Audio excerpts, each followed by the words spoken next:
Hotel ৰুমৰ ভিতৰত নিৰ্যাতন চলোৱা মহিলাগৰাকী ভিক্টৰ দাসৰ সম্পৰ্কীয় ভনীয়েক আছিল নেকি? হয়, ঠিকে শুনিছে আপোনালোকে। যিগৰাকী মহিলাক আপোনালোকে ইতিমধ্যে দেখা পাইছে, যিগৰাকী আচলতে যুৱতী, সেই যুৱতীগৰাকীক দেখা পাইছে ভিক্টৰ দাসে নিৰ্যাতন চলোৱা আপোনালোকে দেখা পাইছে হোটেল ৰুমৰ ভিতৰত। সেই যুৱতীগৰাকী আচলতে ভিক্টৰ দাসৰ ভনীয়েক নেকি? কাৰণ সেই ভিডিঅ'টো যেতিয়াই সামাজিক মাধ্যমত ভাইৰেল হৈ পৰিছে, যেতিয়াই সেই ভিডিঅ'টো শৃংখল চলিহে সামাজিক মাধ্যমত এৰি দিছিল, তাৰ পাছতে বিতৰ্কৰ সৃষ্টি হোৱাৰ পিছত ভিক্টৰ দাসে যেতিয়া মুখ খুলিছিল, ভিক্টৰ দাসে কৈছিল যে সেয়া তেওঁলোকৰ পাৰ্চনেল কাজিয়া, সেয়া তেওঁৰ আপোন মানুহ। তাৰ পাছতে এতিয়া বিকাশ অসমে কালি এটি ভিডিঅ'ত দেখা পোৱা গ'ল, তেওঁ সাংবাদিকৰ আগত এটি কথা বিশেষকৈ কৈছে যে যি যুৱতীগৰাকীক ভিক্টৰ দাসে মৰিয়াই থকা দেখিবলৈ পোৱা গৈছে, থপৰিওৱা দেখিবলৈ পোৱা গৈছে, সেই যুৱতীগৰাকী ভিক্টৰ দাসৰ সম্পৰ্কীয় ভনীয়েক নেকি বুলি ইতিমধ্যে বিকাশ অসমে কৈছে।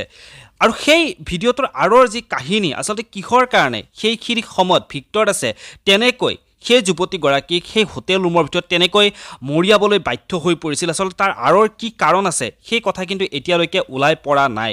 সেই কথা পৰৱৰ্তী সময়ত নিশ্চয় ওলাই পৰিব, আচলতে কিহৰ বাবে তেনেকুৱা ঘটনা এটা সংঘটিত হ'ব পাৰে, যিটো ঘটনা সঁচাকৈ যিমানেই ভুল কাম নকৰক কিয় সেই ঘটনাটো কিন্তু গৰিহণাৰ যোগ্য। যিহেতু ভিক্টৰ দাসে নিজেই কৈছে সেয়া তেওঁৰ এখন ব্যক্তিগত কাজিয়া, আৰু সেই ভিডিঅ'টি হৈছে বহু পুৰণা এটি ভিডিঅ'।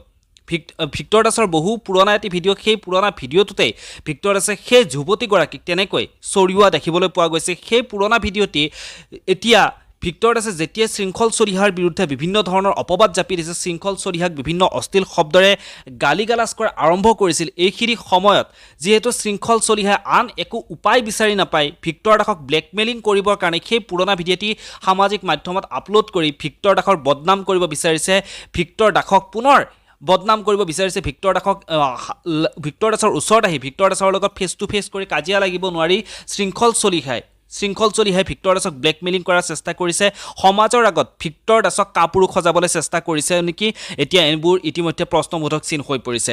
বাকী এই ঘটনাটোত কিন্তু সঁচাকৈ গ্ৰহণযোগ্য, কাৰণ যি ভিডিঅ'টিত আমি সকলোৱে দেখিবলৈ পাইছোঁ যে ভিক্টৰ দাসে যিগৰাকী ছোৱালীক, সেয়া ভিক্টৰ দাসৰ প্ৰেয়সীয়ে হওক অথবা ভিক্টৰ দাসৰ ভনীয়েকেই হওক, যোনেই নহওক কিয়, যিগৰাকী ছোৱালীক ভিক্টৰ দাসে তেনেকৈ অত্যাচাৰ কৰিছে, টৰ্চাৰ কৰিছে, সেয়া কিন্তু কেতিয়াও গ্ৰহণযোগ্য নহয়, সেয়া কিন্তু কোনেও কেতিয়াও গ্ৰহণ নকৰে। আৰু ভিক্টৰ দাসৰ নিচিনা এজন ব্যক্তি, ভিক্টৰ দাস যিহেতু এজন শিক্ষিত ব্যক্তি, তেওঁ এজন শিক্ষক, তেওঁ ছাত্ৰসকলক শিক্ষা দিয়ে, গতিকে এজন শিক্ষকৰ পৰা তেনেকুৱা এটা ৰূপ কিন্তু কোনেও নিবিচাৰে। এজন শিক্ষকক সেইটো ৰূপত দেখিলে কিন্তু সকলোৱে সেইজন শিক্ষকক ঘৃণা কৰিব।